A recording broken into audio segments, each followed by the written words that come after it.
ఇక సింగరేణి కార్మికుని ఆత్మహత్య, సీనియారిటీకి తగ్గ పోస్టింగ్ ఇవ్వకుండా సింగరేణి అధికారుల వేధింపులు, 10 రోజులు వేడుకున్న దక్కని న్యాయం, మనస్తాపానికి గురై కరీంనగర్లోని తన నివాసంలో సంతోష్ ఆత్మహత్య. ఇక్కడ చూసుకున్నట్టయితే మరి విధుల్లో ఒత్తిడి భరించలేక కానిస్టేబుల్ బలవన్ మరణం. ఈ ఆత్మహత్యల పరంపర ఏ విధంగా ఎన్ని విభాగాలకు విస్తరిస్తున్నదనే అంశాన్ని మనం ఒకసారి కనుక పరిశీలించినట్లయితే రైతుల ఆత్మహత్యలు మరి నిరంతరం కొనసాగుతూనే ఉన్నాయి. 410కి పైగా ఆత్మహత్యల జరుగుతా ఉన్నాయి. యావరేజ్ గా రోజుకు ఒక రైతు ఆత్మహత్య జరుగుతా ఉన్నది. ఇటు ఆటో డ్రైవర్లు కిస్తీలు కట్టలేక, ఈఎంఐలు కట్టలేక ఆత్మహత్యలకు పాల్పడతా ఉన్నారు. మరోవైపు పోలీసులు ఆ విధులకు సంబంధించి ఒత్తిడి భరించలేక ఇటు కానిస్టేబుల్ ఆత్మహత్యలకు పాల్పడతా ఉంటే తాజాగా సింగరేణికి విస్తరించింది ఈ అంశం. ఇది RG3 డివిజన్ పరిధికి సంబంధించిన అంశం. దీనిలో చూసుకున్నట్టయితే మరి ఇక్కడ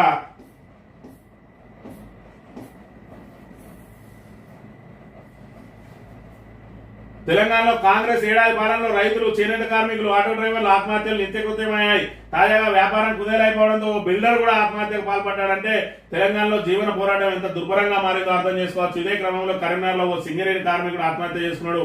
భద్రాద్రి కొత్తగూడెం జిల్లా మనుగూరు నుంచి పెద్దపల్లి జిల్లా RG3 డివిజన్ బదిలీ అయిన కార్మికుడు సంతోష్ ఉరివేసుకొని చనిపోయాడు. సీనియారిటీ ప్రకారం పోస్టింగ్ ఇవ్వకుండా అధికారులు వేధింపులకు గురి చేయడంతోనే సంతోష్ మనస్తాపంతో ఆత్మహత్య చేసుకున్నట్టు తోటి ఉద్యోగులు చెప్తున్నారు.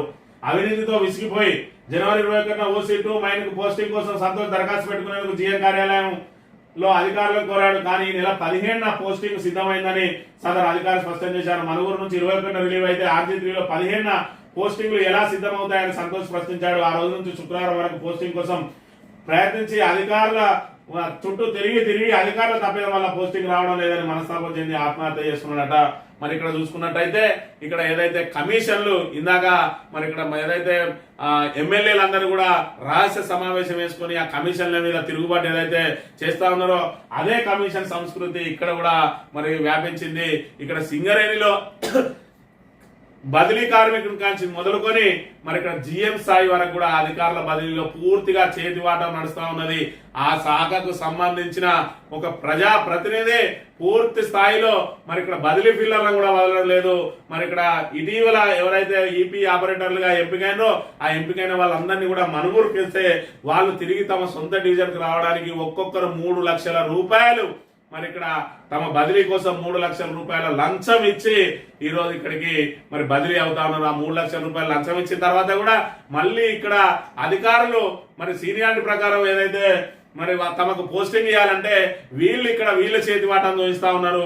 మరి మీరు అక్కడ 3 లక్షలు ఇచ్చారు కానీ మరి మా సంగతి ఏందన్నట్టుగా ఉన్నది ఇక్కడ అధికారుల పరిస్థితి.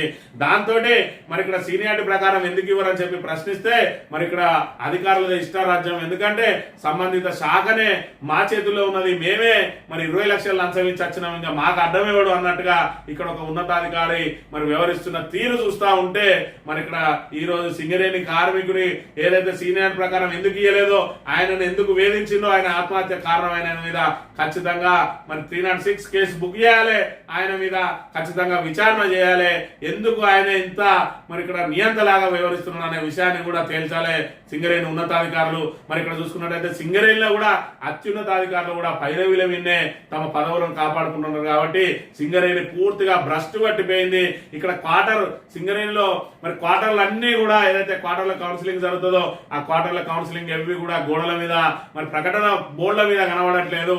వాటిని మాయం చేసి వాళ్ళకి నచ్చిన వాళ్ళకి ఇచ్చుకుంటా ఉన్నారు. ఒక్కో క్వార్టర్కు 1,50,000 నుంచి 2 లక్షల రూపాయలు మరి ఇక్కడ లంచం తీసుకొని క్వార్టర్లు కేటాయిస్తా ఉన్నారు అని అంటే సింగరేణి సంస్థ ఏ విధంగా భ్రష్టు పట్టిపోయింది. మరి ఇక్కడ పోరాటాలకు నిలయమైనటువంటి AITC ఇక్కడ 2 కళ్ళు మూసుకొని ఉన్నది.